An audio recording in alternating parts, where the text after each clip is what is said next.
Hello दोस्तों आज farm पे आई हुई थी और आज इतनी सारी बास्केट्स में मैं और मेरी बहन मिलके भरेंगे। देखिए हमारे यहाँ पे बहुत सारी गांठ गोभी हुई हुई है। आपने मेरी पुरानी शॉर्ट्स वीडियोस में भी देखा होगा, मैंने गांठ गोभी की हार्वेस्टिंग की थी और बहुत लोगों ने मुझे कमेंट में कहा कि ये शलजम है, लेकिन ये शलजम नहीं है दोस्तों। इसका फ्लेवर थोड़ा सा शलजम वाला भी आता है, बट ये गोभी की फैमिली से बिलोंग करती है और इसकी जो सब्जी बनती है एकदम गोभी की जैसी बनती है, खुशबू गोभी वाली ही आती है। तो हमारे यहाँ बहुत सारी वैसे तो गांठ गोभी है, बट हम लोग कुछ ही ले रहे हैं क्योंकि ये रखी पक जाती है, इसकी जो ऊपर की लेयर होती है वो सख्त हो जाती है, तो सब्जी स्वाद नहीं बनती, इसलिए फ्रेश ही हार्वेस्ट करते हैं और इसकी सब्जी बना लेते हैं। आज के लिए तो मैंने ये गांठ गोभी बहुत सारी ले ली है और ये मेरे भी काम आएंगी और परिवार में भी और सबको फ्रेंड्स में भी हम लोग बांट देंगे। तो इतनी सारी हमारे पास गांठ गोभी रेडी हो गई है। देखिए कितनी सुंदर ये हमारी बास्केट नज़र आ रही है इन गांठ गोभी से। अब चलिए मिल करके थोड़ी सी फूल गोभी भी ले लेते हैं। इससे पहले भी मैंने बहुत सारी गोभियाँ हार्वेस्ट की थी, बट वो हमारे जो मंदिर के पीछे थोड़ी सी बड़ी बनाई हुई है वहाँ की थी और वो सारी की सारी पूरी खिंड गई थी। गोभी जो है उसकी इतनी अच्छी टाइट गांठ नहीं बन पाई थी, पूरी खिंडी खिंडी से। तो मुझे बहुत सारे व्यूवर्स ने कमेंट में कहा कि शायद पानी की कमी हो गई है, और वैसे वहाँ पर हम लोग ज़्यादा खाद भी नहीं डाल पाते हैं, गोबर खाद वगैरह, तो इस वजह से भी हो सकता है कि वो गोभियाँ ऐसे खिंड गई हो। लेकिन यहाँ पर टाइम टाइम पे हम लोग वर्मी कंपोस्ट और गौमूत्र से बनी हुई खाद भी डालते रहते हैं। तो यहाँ देखिए कितनी अच्छी मुझे फूल गोभी मिल रही हैं। यहाँ कुछ भी हम लोग इनऑर्गेनिक जो होती है चीज़ें, जैसे केमिकल फर्टिलाइजर्स होते हैं, उनका यूज़ बिल्कुल नहीं करते हैं। सिर्फ इन्हीं सब्जी की खेती की बात नहीं है, कुछ और भी उगाते हैं, जैसे यहाँ गेहूँ लगाते हैं हम लोग, सरसों लगाते हैं, उसमें भी हम लोग बिल्कुल भी केमिकल फर्टिलाइजर्स का यूज़ नहीं करते हैं। पहले जो दादा परदादा हुआ करते थे, परदादा के टाइम पे तो खैर नहीं आए थे केमिकल फर्टिलाइजर्स, लेकिन दादा के टाइम पे केमिकल फर्टिलाइजर्स थे, तब उन्होंने थोड़े बहुत यूज़ किया हुआ है। बट जब से हम लोगों ने फार्मिंग स्टार्ट की है तब से यहाँ पर अराउंड 15 ईयर्स हो गए हैं, बिल्कुल केमिकल फर्टिलाइजर्स नहीं डले हैं। तो अब यहाँ की जो ज़मीन है वो एकदम ऑर्गेनिक हो चुकी है और जो फसल हमें मिलती है वो बिल्कुल ऑर्गेनिक मिलती है। यहाँ पर गौमूत्र का छिड़काव किया जाता है, नीम की पत्तियों से पानी बनाकर उनका छिड़काव किया जाता है, सरसों की खली से कुछ फर्टिलाइजर्स बना के उनका भी छिड़काव किया जाता है। देखिए कितनी अच्छी पत्ता गोभी मुझे मिली है। इनके फूल, अभी जो पत्ता गोभी के अंदर गांठें हैं वो थोड़ी छोटी छोटी हैं, लेकिन फिर भी बहुत ही अच्छी हार्वेस्ट हमें मिली है। अभी थोड़ी बहुत लगी हुई है फार्म पर और उनको हम धीरे धीरे हार्वेस्ट करते रहेंगे। अभी के लिए इतनी बहुत थी। तो हमारी फूल गोभी, गांठ गोभी और पत्ता गोभी, 3 तरह की गोभियाँ इकट्ठी हो गई है। देखिए 3 तरह की गोभी हमारे फार्म पर लगी हुई थी। अब चलिए आगे चलते हैं और ले लेते हैं कुछ मूली। ये देखिए इसके साथ में भी एक छोटी सी मूली और है, उसको पहले कभी हार्वेस्ट किया होगा तो ऊपर से आधी मूली हाथ में आ गई होगी, आधी अंदर रह गई। ये देखिए अब इसके अंदर से और निकली है।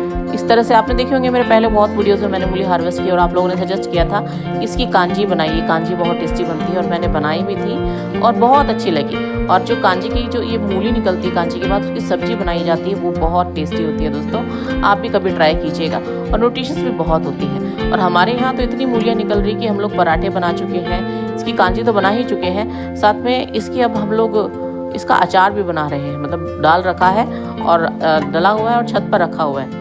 इसका अचार भी बहुत टेस्टी बनता है। आप लोगों ने नहीं ट्राई किया हो तो प्लीज़ ट्राई कीजिएगा, बहुत अच्छा लगता है। मेरी बहन भी आ गई है मुझे हेल्प कराने के लिए, क्योंकि इतनी मूलियाँ हैं कि झुक झुक कर थक जाते हैं मूली निकालते हुए, लेकिन इतनी अच्छी हार्वेस्ट हमें मिलती रहती है। अब देखते हैं इनसे क्या बनाएंगे। वैसे सोच रहे हैं कि कल मूली के पराठे बना लेंगे। अभी सब बच्चे घर पे इकट्ठा हुए हैं, सब बच्चों की डिमांड रहती है ये बनाओ वो बनाओ, तो मूली के पराठे बनाएंगे। अब प्याज तोड़ लेते हैं, थोड़े से हरे प्याज जो है, स्प्रिंग अनियंस जिन्हें बोलते हैं। मंचूरियन में इनकी जब हरी हरी पत्तियों को डाला जाता है तो बहुत खुशबू आती है और इतनी यमी लगती है। और इसकी सब्जी में भी जब 2-3 पत्तियां डल जाती है तो जैसे धनिया से सब्जी महक उठती है, इसकी पत्तियों से भी सब्जी बहुत महक जाती है। अभी बहुत टाइट हो रही है, कुछ के पत्ते ही हाथ में आ गए हैं। ऐसे धीरे धीरे करके मैं प्याज तो निकाल रही हूँ, लेकिन आपको मैं सारा वीडियो तो शेयर नहीं कर पाऊँगी। एक प्याज निकालते हुए तो मैं नीचे गिर ही गई थी, हाथ में पत्तियाँ और मैं नीचे गिरी हुई, प्याज अंदर रह गया। ऐसा भी होता है दोस्तों।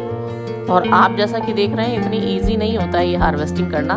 एक एक सब्जी के लिए नीचे झुक झुक कर निकालना, पूरी कमर की बैंड बच जाती है और एक्सरसाइज भी हो जाती है। तो लीजिए मेरी एक और बास्केट फिल हो गई है मूली और प्याज से ही। अब चलिए अरे मुझे एक और बहुत ही प्यारी सी मूली मिली है, ये भी निकाल ही लेती हूँ, क्योंकि देखिए ये बाहर निकल कर खुद से ही कह रही है मुझे निकालो मुझे निकालो, तो इसे तो निकालना ही पड़ेगा। और इसकी जस्ट साथ में एक और मूली है, उसे भी मैं निकाल लेती हूँ। दोनों ही बाहर निकल गई थी। कितनी सुंदर लगती है ये मूलियाँ बाहर निकली हुई।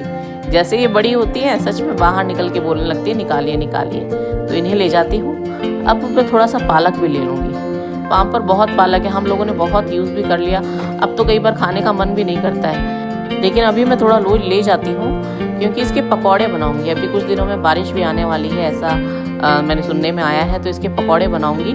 स्प्रिंग अनियन तो ले ही लिए हैं, तो पालक के पत्ते, कुछ स्प्रिंग अनियन के पत्ते, कुछ मैं बाद में चकुंदर के पत्ते भी तोड़ूंगी। सारे ये ग्रीन लीव्स जो होती हैं इन सबको मिक्स करके और पकौड़े बनाते हैं। एकदम क्रंची वाले बहुत ही यमी पकौड़े बनते हैं। चाय के साथ इन पकौड़ों को खाते हैं तो उसका टेस्ट और दोगुना हो जाता है। पूरी की पूरी फैमिली साथ में मिलके गप्पे शप्पे मारती हैं और चाय खाती हैं, चाय पीती हैं, पकौड़े खाते रहते हैं, बहुत ही इंजॉय करते हैं, बहुत मज़ा आता है दोस्तों। तो आप भी क्या इस तरह से कभी पालक और इनके मिक्स पकौड़े बनाते हैं? मुझे कमेंट में ज़रूर बताइएगा। अब गाजर निकाल रही हूँ, लेकिन गाजर यहाँ पर इतनी टाइटली पैक्ड है ना, और मैं कुछ इंस्ट्रूमेंट लाई नहीं हूँ जिससे कि इन्हें निकाल सकूँ, तो मुझे बहुत मुश्किल आ रही है। फिर भी मैंने एक दो गाजर निकाली ही। ये देखिए 2 पैर वाली गाजर है ये। वो पहले भी मैंने आपको बताया था, 2 पैर वाली गाजर जब भी निकलती है तो मुझे ऐसा लगता है कि ये तो भागने के लिए रेडी थी, कि जैसे ही बाहर निकलेंगी इन 2 पैरों से निकल कर भाग जाएंगी। और वैसे इन गाजरों को निकालना बहुत मुश्किल है दोस्तों, नहीं निकल पाती है। पहले भी आपने मेरे एक शॉर्ट में देखा होगा, मेरे हस्बैंड हर तरह से निकालने की कोशिश की बट नहीं निकल पा रही थी। और अभी मैं कोई इंस्ट्रूमेंट लाई नहीं हूँ, हाथ से ही किसी तरह से निकालने की कोशिश कर रही हूँ। और टूटी फूटी गाजरें निकली है। ज़्यादा गाजरें नहीं निकालेंगे क्योंकि इनको निकालना बहुत मुश्किल हो रही है। ये देखिए दोस्तों, लाल वाली पत्ता गोभी मैंने थोड़ा टाइम पहले यहाँ उगाई थी, अभी थोड़ी थोड़ी बड़ी होने लगी है।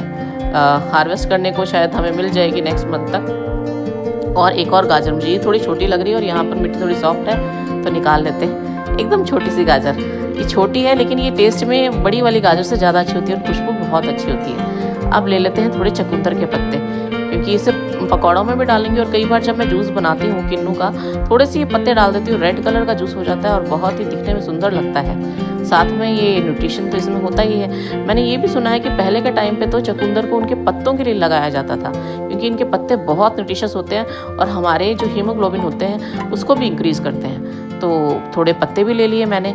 मेरी बास्केट्स तो फट फट फट फट भर गई। एक एक्स्ट्रा मुझे बास्केट लानी पड़ी थी। देखिए कितनी सारी मेरी सब्जियां रेडी हो गई है मेरे जाने के लिए घर पे। अब इनको उठाना भी कोई इजी टास्क नहीं है। सबको बास्केट्स को एक के ऊपर एक उठा करके लेके जाऊंगी।